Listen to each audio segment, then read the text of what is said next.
Let's travel back in time to the Sangam period, a golden age in Tamil history, from 300 BCE to 300 CE. It's sometimes called the greatest age of Tamil literature, a time of big ideas, real-life stories, and a lively culture. Imagine poetry flowing like a river, capturing everything about life, love, and the natural world. That was the Sangam period, a time of amazing art and culture in ancient South India. Come along with us as we explore this incredible time. When you hear Sangam, picture exciting meetings of poets and scholars in Madurai. 3 Sangam councils shaped Tamil literature. Poets from all walks of life shared their best poems. They wrote about love, war, heroes, and nature. These carefully saved poems give us a peek into the lives, thoughts, and feelings of people back then. Imagine poets gathered in grand temples, their voices full of passion. These councils protected and grew Tamil literary traditions, setting high standards for writing. What they did shaped Tamil literature for hundreds of years. The Sangam age shows us how powerful writing can be. Silappatikaram is a literary work in Tamil. It is held in high regard by the Tamil people. It is written by Ilango Adigal. He was a prince. In the epic we get to know about Kangai, who having lost her husband named Kovalan to a miscarriage of justice at the court of the Pandyan dynasty, Kovalan is wrongly accused of stealing and is killed. Kannagi wreaks her revenge on his kingdom, which led to fall of kingdom. The Tolkappiyam is the oldest Tamil grammar book that still exists. It explains all the rules of Tamil grammar. It is the oldest surviving work of Tamil literature. It consists of 3 books or Atikaram, each with 9 chapters or lyal, with a cumulative total of 1612 sutras in the Nirpa meter. It includes sutras on orthography, phonology, etymology, morphology, semantics, prosody, sentence structure, and the significance of context in language. Silappatikaram and Tolkappiyam are sometimes called twin epics, and they show us what life and values were like for people during the Sangam period. These epics tell stories of kings, queens, merchants, and warriors, giving us a clear picture of ancient South India. We learn about love, loss, bravery, and sacrifice. People still enjoy these stories today because they deal with feelings everyone can understand. The Sangam period wasn't just about great writing, it was a busy time for business too. Trade was booming, both inside India and with faraway countries, making everyone richer. Imagine busy ports filled with spices, silks and jewels as traders came and went. Farming was the most important part of the Sangam economy, with fertile land producing lots of food. Rice, sugarcane, pepper and other crops grew well, feeding everyone and providing goods to trade. We know they traded with the Roman Empire, which made the Sangam kingdoms even wealthier. They needed good taxes to keep things running smoothly. Land tax, called karai, was the main source of money, usually 1/6 of what the land produced. Taxes on goods and travel also helped the government pay for public projects and the arts. Kural states that the king's revenues were derived from Uruporul, Ulguporul, Onoreteruporul. A known unit of territory yielding tax was a van, and the tax collecting authority was a vara. The Sangam age had smart ways of governing and running things. Kings inherited their power and ruled with the help of advisors they trusted. The king was seen as a symbol of doing what is right and was important for keeping peace and justice. Councils of ministers and advisors helped make decisions and run the state. The imperial court, or avai, was attended by a number of chiefs and officials.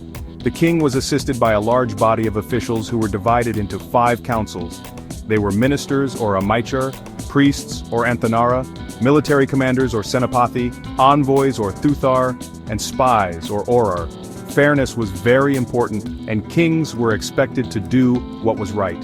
The Sangam rulers had a strong army to protect their kingdoms and keep the peace. The Sangam age saw many powerful families rise and fall. 3 main families, the Cholas, the Cheras, and the Pandyas, were the most powerful. Chola dynasty ruled in the central and northern parts of Tamil Nadu, also called Cholamandalam. Their capital was Urayur, near Tiruchirappalli. Puhar, or Kavaripattinam, was an alternative royal residence and chief port town. Their symbol was tiger. King Karikala Chola defeated the confederacy of Cheras, Pandyas, and 11 minor chieftains in the Battle of Veni. Trade and commerce flourished. Cheras controlled the central and northern parts of Kerala and Kongu region of Tamil Nadu. Vanji was their capital, and the ports of the west coast, Musiri and Tondi, was under their control. Their symbol was bow and arrow. The Cheras owed its importance to trade with the Romans. The greatest ruler of Cheras was Sengutuvan, also called the Red Chera or the Good Chera. Epic Silapathikaram has a mention of his achievements, like his expedition to the Himalayas, where he defeated many North Indian rulers. Segutuvan introduced the Patini cult, or the worship of Kangi, as the ideal wife in Tamil Nadu.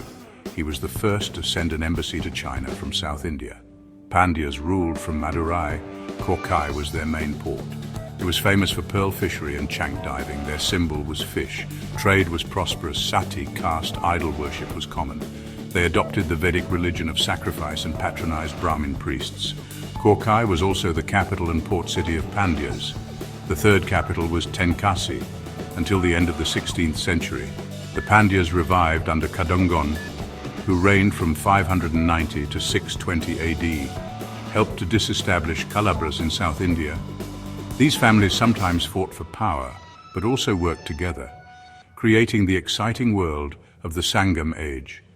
Their rule left a lasting impact on South India's history and culture. The Sangam age was all about the people and what they believed. Sangam poems contain several incidental references to material culture, often as part of the poem's setting or tone. The social classification of Varna system was known to Sangam poets. There is mention of the Arashar or kings, Vaishyar or traders, and Velalar or farmers. The Brahmans are also mentioned. However, the fourfold Varna classification had little application to ancient Tamil society. Sangam literature combines idealism and realism, is rightly regarded as being the Augustan age of Tamil literature.